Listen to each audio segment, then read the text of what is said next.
மாநாடு முடிஞ்சிருக்கலாம், இளைஞரணி மாநாடு முடிஞ்சிருக்கு, அது நல்லா வெற்றிகரமாக நடந்துருச்சு, அது போதும். அதிமுக விருப்பமனு வாங்குறாங்க, எப்படி பாக்குறீங்க? அதிமுக விருப்பமனு வாங்குறாங்க, எப்படி அட்வான்ஸா வாங்குறாங்க, எப்படி பாக்குறீங்க?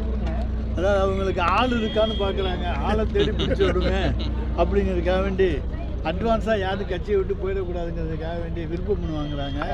அது தவிர வேறு ஒன்றும் இல்லை. அட்வான்ஸாகவே விருப்பமனு வாங்குறதுக்கு இதுதான் அடிப்படை காரணம். முதலமைச்சர் பேசியிருக்காரு சார். யாராக இருந்தாலும் நாங்கள் அன்பாக தான் சார் அரவணைப்போம். நாங்கள் யாருக்கிட்டையும் எதிர்ப்பு காமிக்கிற கட்சியே நாங்கள் கிடையாது.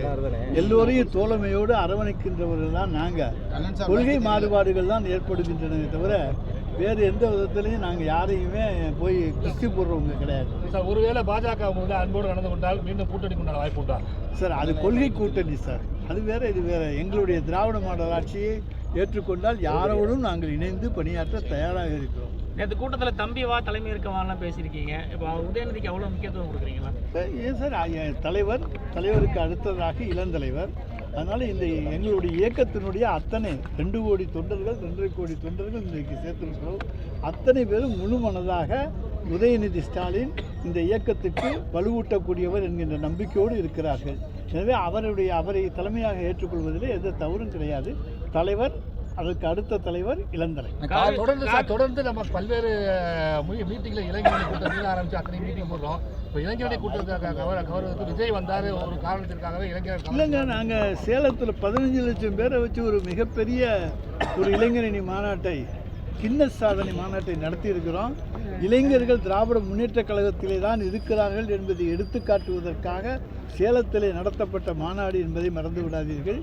அதே போல் ஒவ்வொரு ஊரிலையும் பார்த்தீங்கன்னா மண்டல வாரியாக ஏற்கனவே நாடாளுமன்ற தேர்தலுக்கு முன்னாலேயும் இளைஞரணி மாநாடுகள் நடத்தப்பட்டன.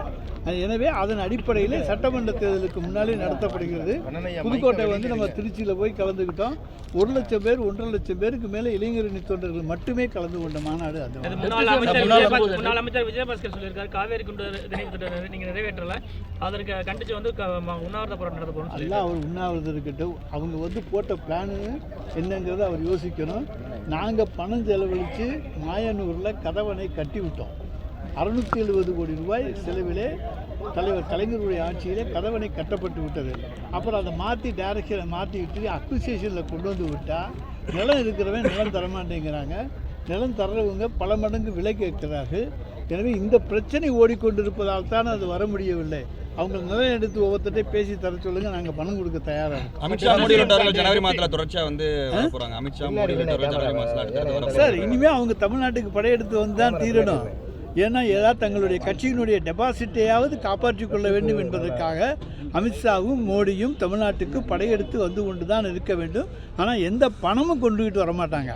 நம்ம பணம் நமக்கு, ஆனால் அந்த பணத்தை அவங்க வச்சுக்கிறாங்க, மற்ற மாநிலத்துக்கு செலவழிக்கிறாங்க. நம்மளுடைய பணத்தை மற்ற மாநிலங்களுக்கு செலவு செய்வதற்காக வருகின்றவர்கள் தான் அவர்கள் தவிர இங்கே நமக்காக எந்த பணத்தையும் அவர்கள் தருவதில்லை. தமிழ்நாட்டிலேயே உறுதியாக நாங்கள் பீகாரை போல துறை தெரியும்னு சொல்லியிருக்காங்க. சார், பீகார் வேறு, தமிழ்நாடு வேறு. தமிழ்நாட்டிலே வேறு எந்த இயக்கமும் காலூன்ற முடியாது. இது திராவிட இயக்கத்தினுடைய வரலாற்று மிக்க பூமி. இது ஆரம்ப காலத்தில் இருந்தே திராவிட இயக்கத்தை ஊட்டி வளர்த்த பூமி.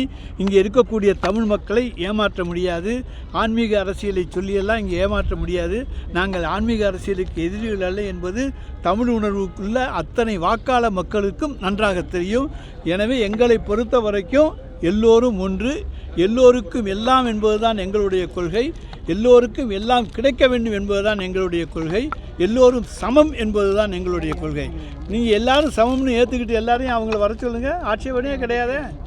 எல்லாரையும் சமமாக ஏற்றுக்க மாட்டேங்கிறாங்களே. அவர் கட்டின கட்டடத்தில் அடிப்படை வசதியெல்லாம் எல்லாமே கட்டிட்டு போயிருக்கலாம். நாங்கள் இன்னைக்கு அதையெல்லாம் நிறைய செஞ்சுருக்கோம், நிறைய மாற்றியிருக்கோம். அதாவது அவர் பெயிண்ட் அடிக்கிற ஒன்று தொழிலை தவிர தான் மக்கள் நல்வாழ்வுத்துறை அமைச்சராக இருந்த பொழுது மருத்துவமனைகளுக்கு பெயிண்ட் அடிக்கிறத தவிர வேறு எந்த வேலையும் பார்க்கல, எந்த மிஷினும் வாங்கி வைக்கலை. இலுப்பூர் மருத்துவமனைக்கு அவர் சொந்த ஊரில் தொகுதியில் இருக்க மருத்துவமனைக்கே மருத்துவ உபகரணங்கள் வாங்கி வைக்கவில்லை, விராலிமலையில் வாங்கி வைக்கவில்லை. இன்றைக்கி ஜம்பம் பேசுகிறார். தேர்தல் வந்துருச்சுன்னு 5 வருஷம் கழிச்சு ஜம்பம் பேசுகிறாரு. நாங்கள் அதை ஒவ்வொரு ஊரிலும் போய் அந்த ஆண்டிலேயே நிரூபித்திருக்கிறோம்.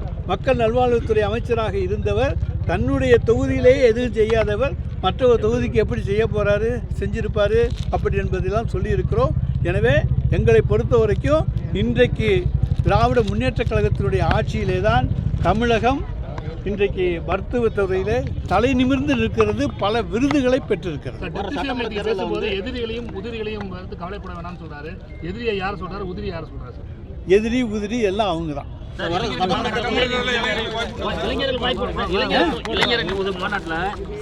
இளைஞர்களுக்கு அதிக வாய்ப்பு கோரிக்கை வருது. அப்போ முதியவர்களும் வந்து அதாவது வயசானவங்க திமுக ஓரங்கட்டப்படுறாங்களா சார்? இல்லை சார், எல்லாருக்கும் ஈக்குவல் சம உரிமை கொடுங்கன்னு கேட்குறாங்க.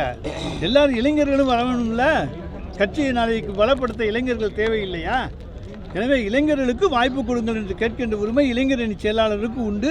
எனவே தன்னுடைய உரிமையை அவர் இளைஞரணி செயலாளர் கேட்கிறார். நேற்றோட எஸ்ஐஆரோட இது முடிஞ்சிருச்சு. இதில் வந்து ஏதாவது சிக்கல் இருந்துச்சுன்னா நம்ம அதுக்கெல்லாம் அப்பீல் ஏதாச்சும் பண்ணுவோமா, என்ன பண்ணுவோம் சார்? இப்போ திருப்பி வாக்காளர் பட்டியல் வெளிவரும், வந்த பிறகுதான் என்னென்ன நடந்திருக்கு என்பது தெரியும். விடுபட்டு போன வாக்காளர்களை சேர்ப்பதற்கான வாய்ப்பு உண்டு. எனவே திராவிட முன்னேற்றக் கழகம் என்றைக்குமே களப்பணியிலே முதல் இடத்தில் இருக்கும்.